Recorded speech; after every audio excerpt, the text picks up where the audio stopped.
გამარჯობა მეგობრებო, დღეს ჩავწეროთ ძალიან გრძელი და დეტალური ვიდეო მულჩირებაზე, იმიტომ რომ მეც გადავავლე თვალი ვიდეოებს კი არის 2-3 ვიდეო არის მულჩირებაზე, მაგრამ მე მგონი დეტალური არც ერთი არ არის და ესე პუნქტობრივად არცემს შეკითხვებს პასუხს. ასე რომ დღეს მოდით სანამ ცოტა შესვენებას ვაკეთებ, გავაკეთოთ ვიდეო მულჩირებაზე. რა არის ზოგადად მულჩირება ბიომეურნეობაში, თორე ხა სტანდარტულ სოფლის მეურნეობაში შეიძლება სხვა რამეს ნიშნავდეს. ბიომეურნეობაში მულჩირება არის ნიადაგის დაფარვა ისე როგორც არის ტყეში დაფარული, ხო? ტყეში რითია ნიადაგი დაფარული? ან ბალახით და თუ ბალახი არ არის, იქ არის ნეშომპალა. ანუ ორგანული მასით არის დაფარული ნიადაგი. ტყეში გაიარეთ, აი გინდათ ნებისმიერი წიფლის ტყე იქნება, მუხის ტყე იქნება, სკლად იქნება მულჩა, ესე დაახლოებით 5 სანტიმეტრამდე და იმის ქვეშ იქნება ძალიან ნოყიერი ნიადაგი. და მუდმივად მიმდინარე პროცესები, არასოდეს შრება ფაქტიურად იქ ბოლომდე ნიადაგი და ნიადაგი არ ირეცხება და რა ვიცი, ბევრი რაღაც სასარგებლო აქვს მულჩირებას თვისება. და მოდი ხა ჩამოვყვეთ. პირველი ის, რას გვიკეთებს მულჩირება? მულჩირება გვიცავს ეროზიისგან. როდესაც ნიადაგს არ აქვს საფარი და არის მით უმეტეს დახნული, გაფხვიერებული ზედმეტად, როდესაც წვიმა მოდის, ის ეგრევე იტკეპდება, წყლის გამტარიანობას კარგავს, წყალი დაღმართის მიმართულებით ირეცხება, რაც არ უნდა ეხლა თქვენ გეგონოთ, რომ იდეალურად სწორია თქვენი ნაკვეთი, სადღაც მაინც პოულობს დაღმართს და იქ მიაქვს მასში გახსნილი მინერალები და საკვები ნივთიერებები და თავად მიწაც მიდის თუ ესეთი კარგი დაღმართია რა და ნელ-ნელა ხდება ეროზია. იცავს ნიადაგს ეროზიისგან. მეორე, იცავს ნიადაგს გადახურებისგან. მაქსიმალური ტემპერატურა ჩვენი მიკროფლორისთვის, სასარგებლო მიკროფლორისთვის და მე მგონი შევთანხმდით უკვე იმაზე, რომ მიკროფლორის გარეშე მცენარის სიცოცხლე არ არსებობს და მას უნდა გაუფრთხილდეთ პირველ რიგში. მაქსიმალური ტემპერატურა არის 27-28 გრადუსი. ამ ტემპერატურის მაღლა უკვე დიდი ნაწილი მიკროფლორის დისკომფორტს განიცდის, ნაწილი უკვე კვდება და ასე შემდეგ. ან გადადის უფრო სიღრმეში, თქვათ, ჭიაყელებია თუ რასაც შეუძლია ასე სწრაფად გადაადგილება რა. მაგალითად, კარტოფილი რო ავიღოთ 27 გრადუსის ზემოთ, საერთოდ აღარ იკეთებს ფაქტიურად ტუბერებს, ანუ ბოლქვებს. ხო, ესე იგი იცავს ნიადაგს გადახურებისგან. მესამე, მულჩირება იცავს ჩვენს ნარგავებს ჭარბის არეველასგან. რამოდენიმე სარეველა შეიძლება ამოვიდეს, მე გავჩვენებ მე შევატრიალებ კამერას და ჩემ მულჩირებულ კლებს, სადაც არც მომიწყია, არც გამითოხნია, არც დამიბარია, არც არაფერი, პირდაპირ არის ჩითილები დარგული. და ამაზე ნახეთ თუ გინდა ვიდეოები. და სარეველა, აი თითქმის გადარგვიდან გავიდა 2 კვირაზე, 3 კვირაზე მეტი, არანაირ, ნუ აქა-იქ არის სარეველა ამოღებული, მას რა თქმა უნდა არც შევაცლი, იმიტომ რომ ისიც საჭიროა იქ. და შესაბამისად აღარ გვჭირდება ზედმეტი წვალება თოხნაზე, ბალახების გაცლაზე და მით უმეტეს არ არის იმის საჭიროება, რომ რაღაც ჰერბიციდი და ესეთი საშინელებები შევიტანოთ ჩვენ ბოსტანში. მეოთხე, მულჩის ქვემოთ მუდმივად მიდის ლპობის პროცესები და შესაბამისად ჩვენ რაც გამოგვაქვს ნიადაგიდან, ჩვენი მცენარეებით და რა თქმა უნდა გადაჭარბებულია ის, რომ რაც არის მცენარის მასა, იმდენი გამოგვაქვს ჩვენ ნიადაგიდან, არა, ჩვენ რომ ნაყოფს მოვწყვეტავთ, იქ არის 85% დაახლოებით წყალი, ძალიან დიდი რაოდენობა არის იქ კალიუმი, კალციუმი, რომელიც უზღვავად არის ნიადაგში და დიდი რაოდენობა არის იქ ნახშირბადი, რომელსაც ჰაერიდან იღებს მცენარე და დიდი რაოდენობა არის იქ აზოტის. ასე რომ ჩვენ ძალიან არ ვაღარიბებთ ნიადაგს სოფლის მეურნეობის დროს. მაგრამ ის მცირედიც უნდა დაუბრუნოთ, ხო და შესაბამისად ეს ლპობის პროცესები სულ რომ მიდის მულჩირების ქვეშ, ნიადაგს აღარანაირი სასუქები არ ჭირდება. თქვენ თუ მულჩას ამატებთ და ამატებთ რეგულარულად ცოტას, რეგულარულად არ ნიშნავს იმას, რომ ყოველ კვირას უნდა დაამატოთ ან ყოველ თვე. ხო, წელიწადში ერთხელ ან ორჯერ მაინც თუ ამატებთ, ეს უკვე საკმარისია ნიადაგისთვის. ეს ნელ-ნელა ლპება, მულჩი თხელდება და ჰუმუსი გროვდება და ნაყოფიერება იზრდება ნიადაგის რა. მულჩი იზიდავს ჭიაყელებს, სხვადასხვა ხოჭუებს და შესაბამისად მულჩი აძლევს კარგ აერაციას ნიადაგს. ესეც ჩვენი უკვე შემდეგი პუნქტი, ხო? ანუ მულჩი აუმჯობესებს ნიადაგის აერაციას. რაში გვჭირდება აერაცია? აერაცია გვჭირდება პირველ რიგში იმაში, რომ პათოგენური მიკროფლორა არ ჩამოყალიბდეს და ცუდი მიკროფლორა არ განვითარდეს. მეორე იმისთვის გვჭირდება, რომ ფესვები სუნთქავს და მათ გვჭირდება ჰაერი და გვჭირდება ნიადაგის აზოტით სასაზრდოოდ. ერთ-ერთი ყველაზე მთავარი ელემენტი მცენარის ზრდისთვის არის აზოტი, 74 თუ 77% ჰაერში არის აზოტი. შესაბამისად, როცა ჰაერი ცირკულირებს კარგად ფესვებთან, ჩვენ აღარ გვაქვს იმის საჭიროება, რომ აზოტი გარედან შევიტანოთ რა. ხო. ეხლა მულჩირება იცავს მცენარეს. გარდა იმისა, რომ იმუნიტეტი უფრო ძლიერი აქვს, ჩვენაირი იმუნიტეტი ხო არა აქვს მცენარეს, მცენარის იმუნიტეტი არის სხვადასხვა ფიზიკური მექანიზმებით განპირობებული, ანუ გასქელებული ფოთოლი, ჯანსაღი მკვრივი რაღაც ღერო და ასე შემდეგ რა. ეგეთი რაღაცა და გადახურებისგან რო იცავს მულჩი ნიადაგს, ანუ წყალი მუდმივად აქვს მცენარეს, ტურგორი წნევა ფოთლებში არასოდეს ეცემა. შესაბამისად, ასეთი ფოთოლი ცოტა რთული დასაპყრობი არის პათოგენური სოკოსთვის, ხოჭოს ჭუპრისთვის და ასე შემდეგ რა. პლუს მულჩაში სახლდება თივის ჩხირი, ბაცილუს სუბტილუსი, რომელიც უმეტესობა სოკოვანი დაავადებებისგან იცავს მცენარეს. ყელის სიდამპლეზე და ფესვის სიდამპლეზე ხო აღარ არის საერთოდ საუბარი, გამორიცხულია ფაქტიურად, რომ მულჩაში ეგეთი დაავადება ქონდეს მცენარეს. ძალიან კარგია თუ მულჩირების დროს ამას ჩვენ თვითონაც დავაჩქარებთ ამ პროცესს და ჩვენ თვითონ შევასახლებთ შიგნით სასარგებლო ბაქტერიებს, ანუ ბაცილუს სუბტილუს და ტრიქოდერმას რა. ეს ორი ისა. ანუ დამცავი ფუნქციაც აქვს მულჩას. და ბოლო-ბოლო ესთეტიკურადაც ლამაზი არის, წვიმების დროს არ ტალახდება.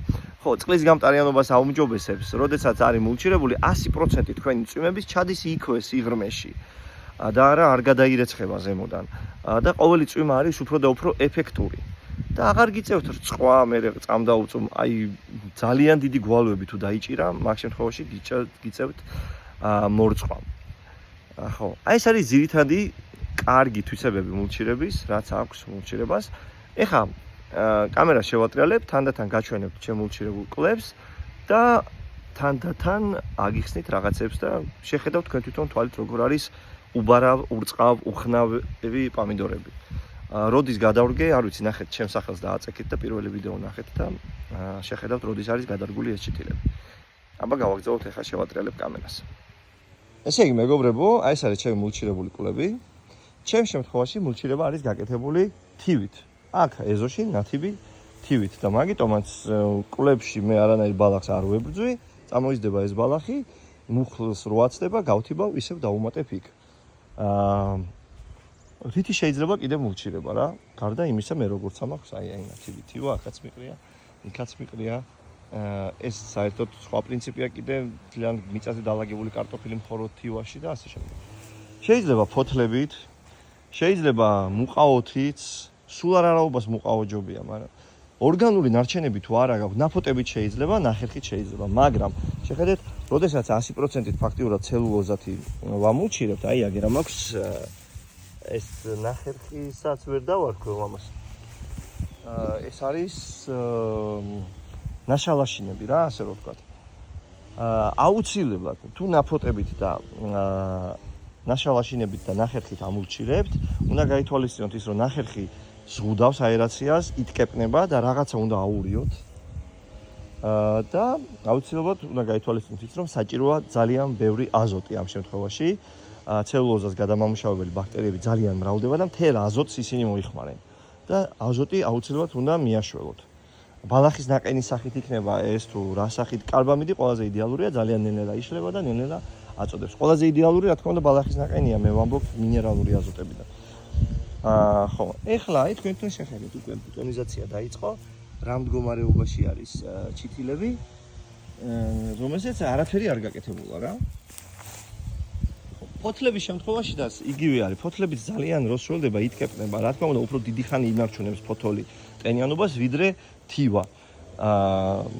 და იმ შემთხვევაშიც რაღაცა ჯობია გადაურიოთ ფოთლებს. ან ხანდახან მიხვიდეთ და ასე აჩეჩოთ ხოლმე, რომ აერაცია გაუმჯობესდეს რა. ეს ხარისგულები არის აქ. და ასე რომ ყველაფერი აი მუყაოსაც ვიყენებ. ამ შემთხვევაში ამ კვალში არ არის მაგალითად მუყაო დაფენილი და პირდაპირ არის მულჩა, აი იმ კვალში დაფენილია მუყაო და მე არის მულჩი დაყრილი და მე მინდა უბრალოდ სხვაობა გაჩვენოთ 1-2 თვის შემდეგ, რომ რას აკეთებს დამატებით მუყაო. ერთი პომიდორი კიდე რა გადაუჭრია რაღაცებს მუდმივად ვანაცვლებ, მაგრამ იმდენად ძლიერია, რომ მაინც იყრის. ხო. ეხლა შეხედეთ, როგორ დავამულჩიროთ, როდის დავამულჩიროთ, როცა გაქვთ დრო და საშუალება, მაშინ დავამულჩირეთ.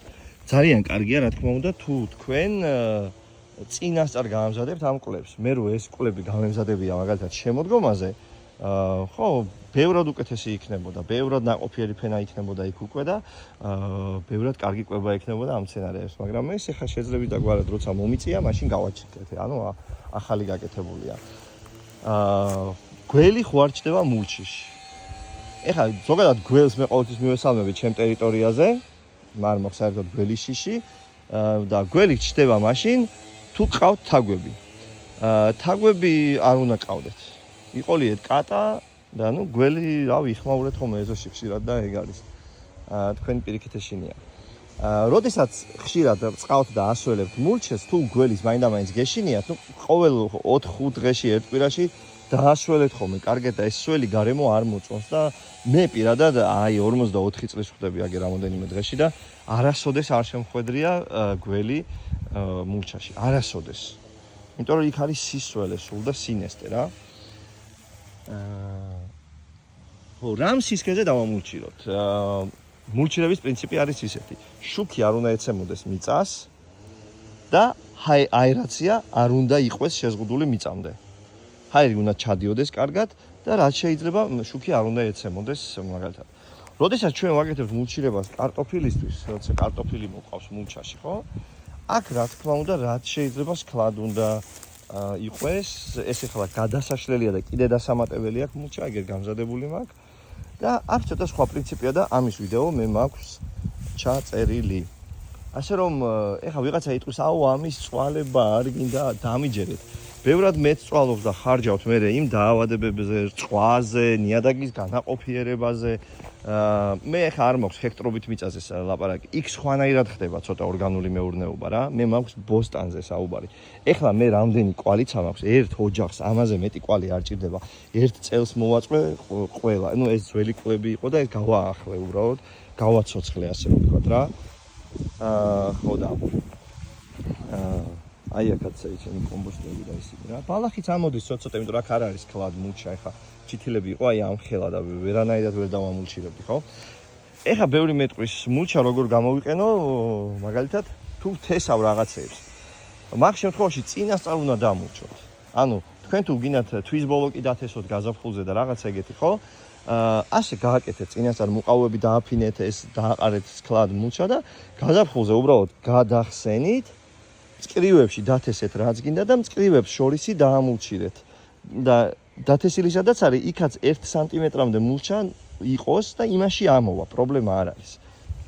ხო, თქვენ თვითონ ხედავთ, რომ აი სტაფილოში როგორ ამაც მაქვს გაკეთებული. აქ იყო შიშველი მიწა. მწკრივში დავთესე სტაფილო. ნუ ლოკოკინებმა კი ჭამეს და ჭამეს, მაგრამ იმდენი დავთესე, რომ ისე იგი თხუნელებმა შემიკლეს, ხელი ამდენხანია წყალი დის და ვერ გააღწია ბოლოში. მთელი ეზო დათხუნელებულია, მაგრამ შეხედეთ, რომ მაინც მოდის ყველაფერი და არ ვებძვი მე იმდენად თხუნელას და არც დამიჭერია და ასე. ანუ რიგებს შორის არის დამულჩირებული მე რა. მაქსიმუმ ამოვიდა სტაფილო, ამოყვა რაღაც არეულა ერთხელ გათოხნით ცოტათი და ამულჩირებთ და всё, დაისვენებთ. მარტო პირველად ვწყავ ამ სტაფილებს, ვისიც ვწყავ, იმიტომ რომ ეს მინდა რომ გავაქრო აქედან წავიდეს ცოტა ხანი დაანებოს თავი ჩემ კვლებს თხუნელა. ხო. იგივენაირად ქინძი იქნება თუ ოხრახუში იქნება, ანუ მულჩირების გამოყენება შეიძლება ყველგან. ოღონდ ტექნიკა არის სხვადასხვა და რა თქმა უნდა ცოტა მორგება უნდა ამ სიტუაციაზე. ეხლა გადავიდეთ მულჩირებაზე ხეხილში. ცოტა ვილაპარაკოთ, მე ჯერ არ მაქვს აქ გაკეთებული, იქ უკვე იმდენად არის მულჩა დაშლილი, რომ არ ეთყობა. თუმცა აქაც იყო მულჩი რა და თუ არის, მაგრამ აღარ იქნება უკვე. უბრალოდ ნიადაგის სხვაობა რო ვნახოთ, იქ ბეტონი ჩავარცხი. ეს ჩემი შპანელზე ხეხილი. მე ზემოდან გადაეყარა უბრალოდ ბოძებს როცა ვასობდით რა. ანუ აი აქ ყელიც იყო მულჩირებული. და როდესაც ხეხილს ამულჩირებთ, ერთადერთი რამე გაითვალისწინეთ. ღეროს მიაყრით მულჩს. ღერო უნდა იყოს ყოველთვის მშრალი. აქედან ეს უნდა სწრაფად შრებოდეს, რომ შოკოვანი დაავადებები არ გავრცელდეს და ეს გაითვალისწინეთ აუცილებლად რა. ეხლა რაც შეეხება სხვადასხვა მულჩირება, ანუ არის კიდე ეგეთი მულჩირება, რომელსაც ქვია მწვანე მულჩირება. ახალი გათიბული ბალახით. შეიძლება არ შეიძლება, ამაზე მიდის სულ დავა. ახალი გათიბული ბალახი იწყებს გადაწვას, როდესაც ანაერობულ გარემოში ხდება. ანუ როდესაც ჰაერი არ უვლის, ის იწყებს დაწვას, ცხელდება. ასე რომ თქვენ რო ეხლა აქ მიაყაროთ ახალი გათიბული ბალახი, აი ესე ამ ღეროს დაწვავს. და რა თქმა უნდა, მცენარეს გაგიფუჭებთ. ასე რომ შეგიძლიათ გაშალოთ აქაც ახალი გათიბული ბალახი და ისე ქენით უბრალოდ რომ ღეროს არ ედებოდეს. ღეროს მოაშორეთ რა, აი გამოუწიეთ ღეროდან და всё, ამ მულჩაზე შეგიძლიათ ზემოდან დაამატოთ ახალი გათიბული ბალახი, ისევ და ისე რომ ღეროს არ ეხებოდეს. აი ხა ნახეთ რა ხელა სხვაობა, აქ უეჭვერით ხუნელამ გაიარა. რამხელა ეს ვარიდორი და რამხელა ეს ერთად გადარგული არის. ახლა აი ეს არის მეგობრებო, რაც მინდოდა მეთქვა მულჩირებაზე. მოდით დამატებითი კითხვები შეიძლება რაც გაგიჩნდეთ მულჩირებასთან დაკავშირებით, პოსტებად დაწერეთ YouTube-ზე აი ამ ვიდეოს ქვემოთ, როცა თქვენ გაგცემთ პასუხს, რომ იყოს ეს პასუხები ყველასთვის თვალსაჩინო რა. და ყველა ადამიანზე ცალ-ცალკე არ მიწევდეს პასუხების გაცემა. წარმატებებს გისურვებთ ყველას, კარგ სეზონს გისურვებთ. მადლობა გვერდში დგომისთვის, ვინც თანხებს რიცხავთ აგროსკოლის აშენებისთვის. ცოტა ხანი გავაპაუზე იქ ყველაფერი, იმიტომ რომ ჯერ ერთი თანხებიც გროვდება და მეორე აი ეს კლუბი იყო სასწრაფოდ, იმიტომ რომ ჩემი ჩითილები უკვე ძალიან დიდია და ყველას მინდა მოვასწრო, ყველა რომ გადავრგო და მე უკვე მივხედავ იქაურობას რა. ჩემ გარდა ამას ვერავინ ვერ გააკეთებს, ასე რომ ეხა დამრჩა ადგილი მოსაძებნი გოგრებისთვის, საზამთროებისთვის და ნესვებისთვის. აი ეს ამაქვს ერთი სადარდებელი, ალბათ იქ რაღაცას გავწმინდავ, სადაც ის არის და დავდო. ყველას კარგი სეზონი, იმედია მულჩირებაზე გაიგეთ ყველაფერი და თუ სწორად გააკეთებთ, დავინჯერეთ თქვენ ერთხელ რომ მულჩირებით მოიყვანთ რაღაცას, აღარასოდეს მე ჩვეულებრივი სტანდარტული ბარი და თოხით აღარ მოიყვანთ ბოსტანში არაფერს. შეიძლება თავიდან გეგმარებაზე და პირველ შრომაზე ბევრი ძალა იყოს დასახარჯი პირველ მოწყობაზე, მაგრამ მე ყოველ წელს გიმარტივდებათ, სწავლობთ და უკეთესი ხდება ეს პროცესი და სასიამოვნო არის ბოლოს აქ რომ მოდიხართ და არც ათოხნი გაქვთ არაფერი და უბრალოდ ეს გასასხლავი გაქვთ, აქ ჩამოჯდებით თუ გინდა მუჩზე, აქაც გაიარეთ თუ გინდა შუაში ფეხი დაადგით, პრობლემა არ არის. ბევრად უფრო სასიამოვნო სამუშაო არის რა, ეხლა ცოტა გასასხლავი მაქვს. უკვე უნდა დავიწყო ფორმირება. აბა კარგად იყავით, ჩემოც ვიფასებოდა, მადლობა ყველას გვერდში დგომისთვის, ვინც უკვე დაგვიდგა გვერდში და ვინც ეხლა დაგვიდგება კიდე გვერდში ჩვენი აგროსკოლის შენებლობისთვის. მე როგორც ვიხდი ფიზიკურად მოსვლას, აქ უფრო იქნება ონლაინ ლექციები, მაგრამ პრაქტიკული სამუშაოებისთვის და თვალსაჩინოებისთვის აუცილებელია ხოლმე მოსვლა. აბა კარგად იყავით.